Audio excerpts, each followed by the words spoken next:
Hi, it's Deb here from Not a Rehearsal, and I had a plan for today, but as I went out for my run, and my plan was going to be go for a run, come in, have a shower, have some breakfast, get myself dressed, done, ready, so that I could work for the rest of the day. But as I went for my run, I started to get a bit angry. And I got angry because I realised that whilst I'm working with survivors, victims of domestic abuse, psychological abuse, lots of people don't actually understand what that is. And physical abuse, which I've been through, is quite easy to understand because you can see it. Economic abuse, which I've also been through, isn't as easy to understand, but you can understand it because if somebody's in economic abuse, invariably they live in the lifestyle, but they don't have control of the money themselves and have no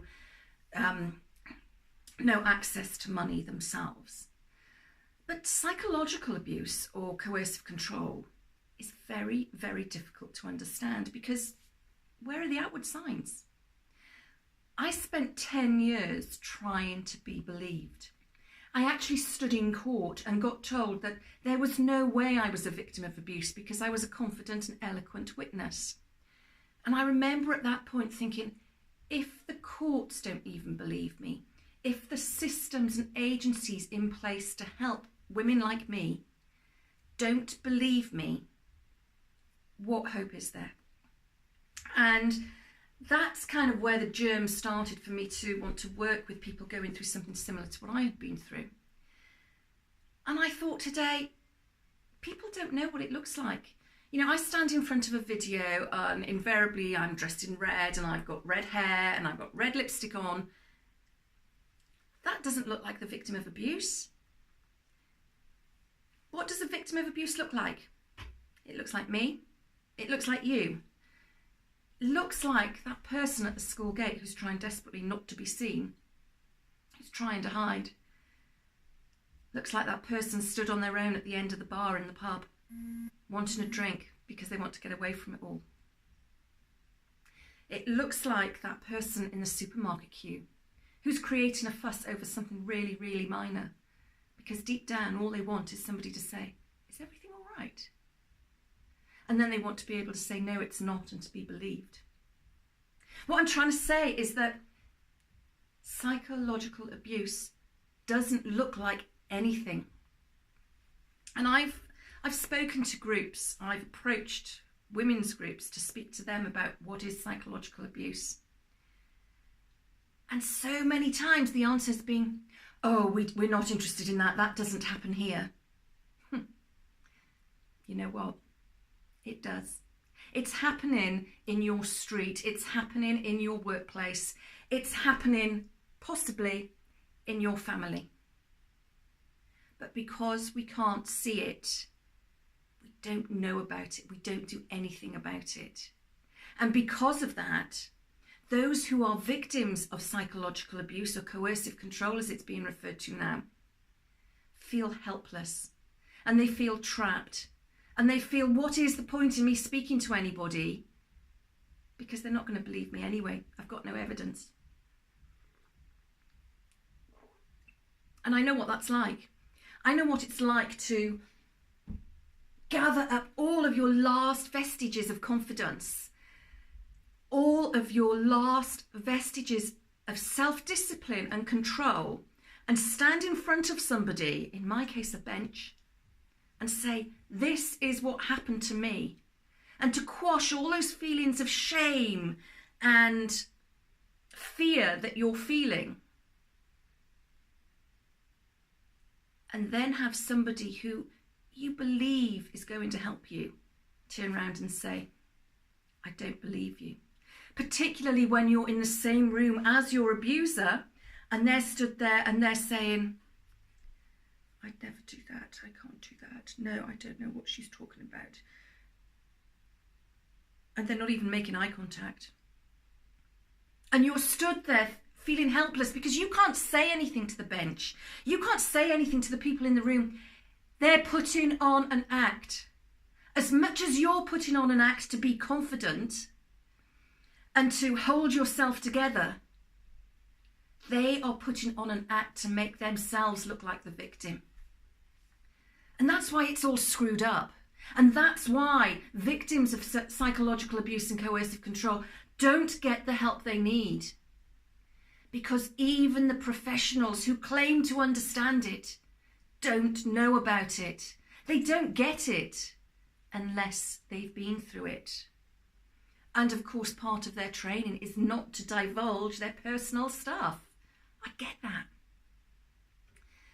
And I realise that in all I'm doing to try and help people like me, actually, they can't relate to me because the person I am now is so far removed to the person I was when I realised that I had been in an abusive relationship. Because when I was in it, I didn't recognise it. I thought that was normal. And so I decided while I was running this morning that I just had to do a video as soon as I got in, looking like this, sweaty and hot and not out of breath now, but no makeup and just as well you can't smell me really. Because people who are going through psychological abuse and coercive control look just like me. They look like you. They look like the person next door. And unless you know what you're looking for, you won't recognise it. And they'll be very adept at putting on an act and going out and facing the world and doing a job very well. But what they will do is they will be doing everything well so that they don't get told off. So that that little tiny bit of confidence they've got left doesn't get swept away anymore or chipped away at. Because when they get home,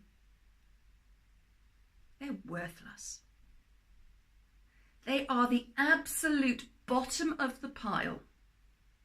And everything they do, everything they say is worthless. And it takes a lot of courage to say, I'm not putting up with this anymore. I got to the point after almost 5 years of marriage, 7 years in the relationship, where I decided I can't live the rest of my life like this. And that was following a week of being stonewalled, of my partner physically walking out of every room I walked into, of refusing to answer any questions. I would say good morning and he would ignore me. I would say, do you want a cup of tea? Silence. I'd had months, years of being told I wasn't good enough. I didn't know what I was doing. What the hell do you think you're doing? The day I left my son, then 3 years old, behind. Because I'd got to a stage where I believed I wasn't a good mother. I was incapable of bringing up my child. Because that's what I'd been told. And I'd been told that so many times that I believed it. And that's what it does to you.